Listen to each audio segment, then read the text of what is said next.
So, um, JSTOR is a really, really good resource specifically for my subject matter in history, which is Fort Belknap on the Texas frontier. Um, and, um, and the Texas frontier from 1851 to through the Civil War to about 1867. That's the existence of Fort Belknap whenever they had soldiers here. And so I'm looking at specifically Fort Belknap, a history of Fort Belknap, and then its place and impact, kind of in American history.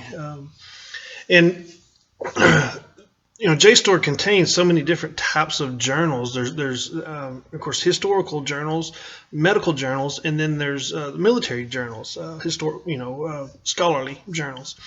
And going through those. Was really interesting seeing which historical journals contained articles about this area. Obviously, the journal articles based in Texas are going to have more information.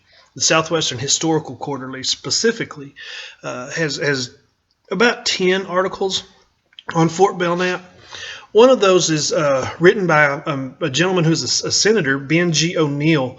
And Ben O'Neill was a senator in the 1930s, and he helped with the revitalization and restoration of Fort Belknap.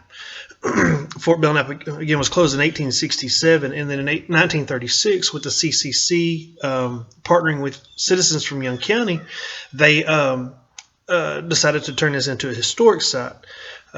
They called it a park. I think that was a terrible name. So what we've done is we've changed it from park to historic site. Your brain just kind of does different things whenever you think a park versus a historic site. So we've changed it to historic site. But his article, it's entitled "The Beginnings of Fort Belknap," and kind of what he does is he compares 1851 beginnings when the soldiers came in and created the fort to kind of what happened in 1936 whenever they were doing the restoration. There's been a ton of information has come out since 1936. We've been able to go through archives and find a lot of information that Ben O'Neill didn't have in 1936. So there are some problems with his article. But the reason that he wrote it was to kind of get focus on Fort Belknap during the restoration period. And when we're looking at Fort Belknap's history on the frontier, I guess in my dissertation, a closing chapter would be Fort Belknap today, and that would be from 1936 to now, kind of what's going on, and would include that restoration. But I thought the article was interesting because the information that he did have on hand is very insightful into kind of the construction of the fort, why they chose this location and stuff like that. And of course, him as a senator, he had access to documents that most people didn't. Again, that one's in the Southwestern Historical Quarterly.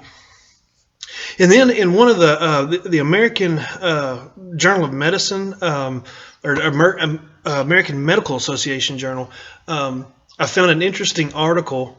The title is "I Was Always With Him, The Life of Jane Thorpe, Army Laundress." And I looked through that because I was looking for, like the post surgeon here, and I found that article. And one of the things that just kind of clicked in my mind was I know one of my classmates posted last week about looking at women's role in a certain historical event. I thought, I really want to research this and look at this. And what it is she followed. Her husband was in the military in the 1850s. And they would be sent from fort to fort, however they were deployed. And she was an Army laundress, and she would follow him whenever he moved. She moved as well, and it's really interesting because that offers a complete different side of the fort that you don't necessarily see whenever you're looking at the soldiers and everything. Life on the frontier for women was really, really hard. She get kind of Army laundresses were more than just laundresses. They often did a lot of medical work. And she talks about miscarriages. They always had the laundresses there.